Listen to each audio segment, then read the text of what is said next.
बिल्कुल तहरीक इंसाफ मुकम्मल तौर पर खामोश नज़र आती है। तहरीक इंसाफ का कोई प्रोटेस्ट नहीं है। हालांकि कौमी असम्बली की अगर हम बात करें कि कौमी असम्बली की नशिस्तों की अगर हम बात करें तो कौमी असम्बली की नशिस्तों में तो कोई 80 के करीब नशिस्तों के ऊपर वारदात डाली गई है, डाका डाला गया है। लेकिन जो सूबाई असम्बली है पंजाब असम्बली, वहाँ पर MPA की नशिस्त MPS की नशिस्तों के ऊपर कम अज़ कम 120 सीटों पर जो है वो धांधली की गई है, जहाँ पर फॉर्म 45 के मुताबिक तहरीक इंसाफ जीत चुकी थी, लेकिन जिता दिया गया है मुस्लिम लीग नून को। लेकिन उस पर तहरीक इंसाफ मुकम्मल तौर पर खामोश नजर आती है। अच्छा, उसकी वजूहात क्या है? उसकी वजूहात मैं आपको बता देता हूं कि दो लोग हैं मेन तहरीक इंसाफ को देखने वाले, हमाद अज़हर साहब और मियां असलम इकबाल साहब। ज़ाहिर है वो दोनों इमरान खान साहब के साथ मुखलिस हैं, वो दोनों कंप्रोमाइज़ नहीं हैं। लेकिन अब मसला यह है कि मियां असलम साहब ने बेल कराई, उसके बावजूद जो है वो उनको गिरफ्तार करने की कोशिश की गई। अब जो बताया जा रहा है वो ये है कि वो लाहौर में मौजूद हैं। कल उनको अरेस्ट करने का फ़ैसला था। कल वो नहीं इसलिए पंजाब असम्बली की तरफ आए। आज ये कहा जा रहा है कि आज वो पहुंचेंगे, आज वो आएंगे मियां असलम इकबाल साहब। हमाद अज़हर साहब भी इमरान खान साहब के साथ बहुत मुखलिस हैं, क्योंकि हमाद अज़हर साहब ने बहुत कुर्बानियाँ दी हैं, उनका कारोबार बंद हो गया। अब तक उनके साथ जुल्म, जबर, तशद्दुद और ज़्यादती और ये सारी चीज़ें हो रही हैं। लेकिन मसला है तहरीक इंसाफ की उस लीडरशिप का जिनके पास इस वक्त तहरीक इंसाफ की बागदौड़ है, जो बाहर हैं और जो इस वक्त इस्लामाबाद में मौजूद हैं। वो पंजाब के मामले पे मुकम्मल तौर पर खामोश हैं और वो कोई किसी तरह की पंजाब के ऊपर बात नहीं कर रहे, और वाज़ेह तौर पर नज़र आ रहा है कि वो कंप्रोमाइज़ हैं और वो कहीं कमिटमेंट दे चुके हैं कि मरीम नवाज़ की राह में कोई रुकावट हम नहीं बनेंगे। ये बात सबको नज़र आ रही है कि पंजाब के मामले पर तहरीक इंसाफ सरेंडर कर चुकी है, वो मरीम नवाज़ शरीफ के मैंडेट को तस्लीम कर चुकी है और मुकम्मल तौर पर इग्नोर कर रहे हैं पंजाब के मामले को। हालांकि पंजाब ही इंपॉर्टेंट है, और क्योंकि ज़ाहिर है फंड सारे पंजाब में होंगे, MPS के पास ही फंड्स होंगे, कौमी वफाक से तो कोई जो फंड्स वगैरह और ये चीज़ें नहीं जाएंगी, क्योंकि नीचे बल्दियाती इदारे हैं नहीं, और बल्दियाती इदारे जब नहीं है तो MPS के ज़रिए ही फ़ंड्स जो हैं वो खर्च होने हैं। लेकिन तहरीक इंसाफ मुकम्मल तौर पर खामोश है। बल्कि मैंने आपको लास्ट वीडियो में जो बात बताई थी कि बहुत से तहरीक इंसाफ के लोग जो फॉर्म 45 के ऊपर जीते हुए हैं, वो उन्होंने ट्रिब्यूनल से, अदालत से, इलेक्शन कमीशन से रजू तक नहीं किया। गो कि अब इमरान खान का आ गया है कि जो ट्रिब्यूनल से रजू नहीं करेगा, जो अदालत से रजू नहीं करेगा, जो इलेक्शन कमीशन से रजू नहीं करेगा, जो जहाँ पर धांधली हुई है वहाँ पर ROs के खिलाफ लीगल कार्रवाई नहीं करेगा, वो आइंदा अगले इंतखाबात में उसको टिकट नहीं मिलेगा। ये बात बड़ी क्लैरिटी के साथ इमरान खान ने फैसला कर लिया है। और अब तहरीक इंसाफ के बहुत सारे लोग तो चाहेंगे कि ठीक है इनको ना मिले, जो चाहते हैं कि कुछ और लोगों को टिकट दिलवाएं। तो जो तहरीक इंसाफ का फॉर्म 45 के मुताबिक जीता वो उम्मीदवार है, वो और उसको हरा दिया गया फॉर्म 47 पे, वो अगर लीगल जो रेमेडीज़ हैं वो अवेल नहीं करेगा तो उसको आइंदा टिकट नहीं मिलेगा। ये बड़ा वाज़ेह है। अच्छा, ये तो होगी सारी सूरत हाल। अब रात लेट नाइट बड़ा अहम ट्वीट आया है साहबजादा हामिद रज़ा साहब का, जो सरबराह हैं सुन्नी इत्तेहाद कौंसिल के। तहरीक इंसाफ के तमाम इस वक्त लोग सुन्नी इत्तेहाद कौंसिल में शामिल हैं। तो साहबजादा हामिद रज़ा साहब ने ट्वीट किया है कि जब तक तहरीक इंसाफ को मखसूस नशिस्तें नहीं मिल जाती तो ये इजलास गैर आईनी है, गैर कानूनी है, और हम ये इजलास नहीं चलने देंगे। ये बड़ा ऐलान है। अगर तो तहरीक इंसाफ ने फैसला कर लिया है तो फिर आज मरीम नवाज साहबा के लिए भी बुरी खबर है शहबाज शरीफ के बाद। और शहबाज शरीफ के लिए तो मैंने आपको बता दिया ना कि चीज़ें अभी बड़ी अजीब चल रही हैं। MKM तक ये कह रहे हैं कि अभी हमारे तहफ़्फ़ुज़ात हैं, चीज़ें हैं, क्योंकि ज़ाहिर है अब पीपल्स पार्टी और नून लीग मिल के और आराम से हुकूमत बना रहे हैं, तो MKM की उस तरह से ज़रूरत रही नहीं है मुस्लिम लीग नून को। अब MKM ज़ाहिर है वो एक्सपेक्ट कर रही होगी बहुत सारी चीज़ें जो नून लीग नहीं देना चाहती उनको, और इसलिए जो है वो MKM जो है वो उस तरह से बहरहाल नहीं MKM चाह रही के उस तरह से आप जिसे कहें कि नून लीग के साथ उस तरह से एक ताउन करना जिस तरह का पहले नून लीग एक्सपेक्ट कर रही थी। अब इस सारी सूरत हाल में देखना है कि MKM बहरहाल ऑन बोर्ड आती है नहीं आती, क्या सूरत हाल होती है, क्योंकि यहाँ ये भी कहा जा रहा है कि MKM जो है वो सिंध असम्बली में भी पीपल्स पार्टी के साथ जो है वो शामिल होगी। ये सारी चीज़ें जिन पर पता चल जाएगा।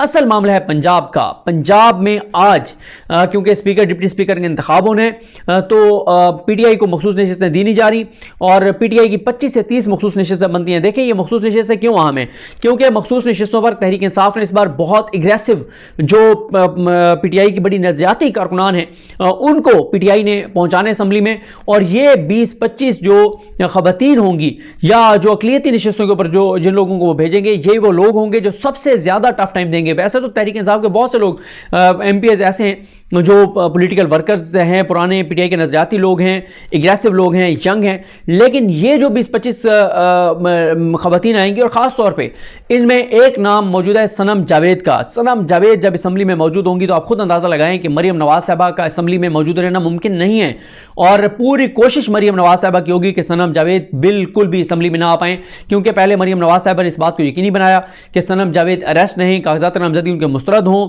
और वो इलेक्शन में ना उतरें। तो अब भी मरीम नवाज साहबा बिल्कुल नहीं चाहेंगी कि सनम जावेद असम्बली में आए, क्योंकि सनम जावेद असम्बली में पंजाब की असम्बली में मरीम नवाज साहबा को उतने ही टफ टाइम देंगी जितना शहबाज शरीफ को शेर अफजल मरबत देंगे। तो इसलिए मरीम नवाज साहबा नहीं चाहेंगी। तो अब देखना यह है कि अब साहबजादा हामिद रजा साहब ने जो कहा है कि आज हम इजलास नहीं चलने देंगे, क्या ये प्रॉपर वहां पे कन्वे हुआ है या नहीं हुआ। उसकी वजह यह है कि अभी तक हमें पंजाब पूरे में पीटीआई लावारिस नजर आती है, कोई उनका वली वारिस नहीं है, कोई उनको पूछने वाला नहीं है। और जो सेंट्रल यहां लोग बैठे हुए हैं जो यहां पे सारी चीजें पीटीआई सेक्रेटेरिएट में देख रहे हैं, वो मुकम्मल तौर पे हमें कंप्रोमाइज नजर आते हैं कि वो पूरी तरह से सरेंडर करके बैठे हुए हैं पंजाब के मामले पे। और वफाकी सतह पे कौमी असम्बली में इसलिए वो इरेलीवेंट हैं क्योंकि यहां पे बड़े तगड़े लोग हैं जो खुद अपना केस लड़ रहे हैं, जैसे कल शौकत बसरा साहब ने लड़ा।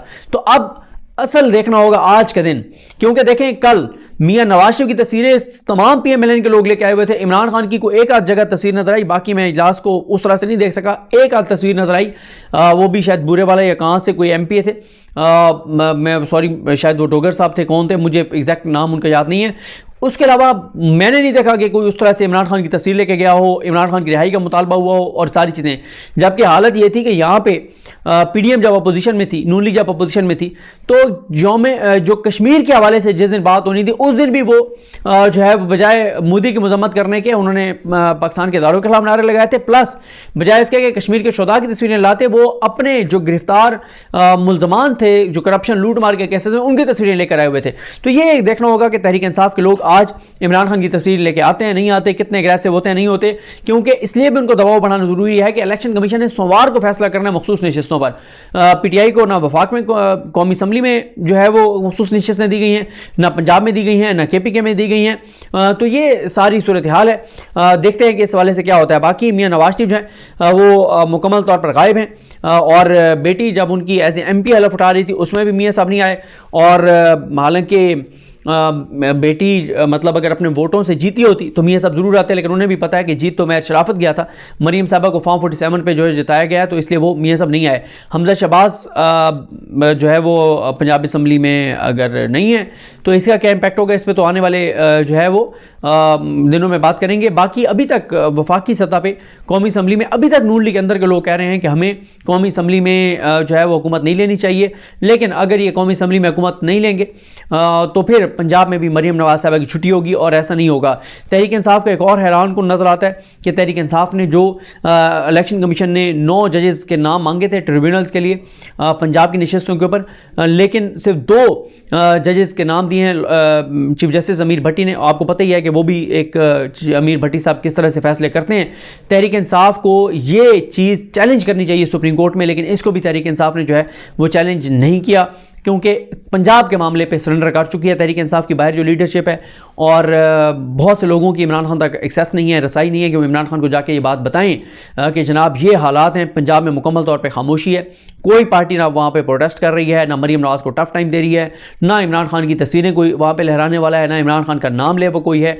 खौफजदा हैं पीटीआई के एमपीएस, उनको डर है, क्योंकि ज़ाहिर है डर उनको इसलिए है कि जो इनके जो सेंट्रल सतह पे लोग बैठे हैं वो अगर कंप्रोमाइज हैं तो फिर बात ही खत्म हो गई। अगर सेंट्रल लेवल के लोग कंप्रोमाइज हैं तो फिर क्या कहा जा सकता है, और वो अगर डील करके बैठे हुए हैं। तो आपको अगर मुझसे लोग नाम पूछते हैं, मैं नाम इसलिए नहीं बताता, मेरा मकसद किसी के खिलाफ वो नहीं है, बस सिर्फ ये देख लें कि जब पीटीआई का कोई बंदा भी बाहर मतलब झंडा लेके नहीं आ सकता था और कहीं नहीं जा सकता था, तो कौन से पीटीआई के रहनुमा हैं 1-2 जो बाहर रहे हैं और उनको कोई मसला नहीं हुआ, वो टीवी चैनल्स पे भी जाते रहे, फिर दरम्यान में पाबंदी भी उन पर लगती रही। तो कौन है, मैं किसकी तरफ इशारा कर रहा हूँ, आप देख लें, जो इस वक्त करते धरते हैं, जो सारे फैसले कर रहे हैं और सारी चीज़ें। बाकी उमर अयूब साहब हैं, वो ज़ाहिर है वो वफाकी सतह पे चीज़ें देख रहे हैं, वो कौमी असम्बली की चीज़ें देख रहे हैं, और वो सारे मामला, बाकी जो KPK की लीडरशिप है वो KPK की हद तक है, या KPK की लीडरशिप जो है वो जो MNA जीते हैं वो वफाक में इन्वॉल्व हैं।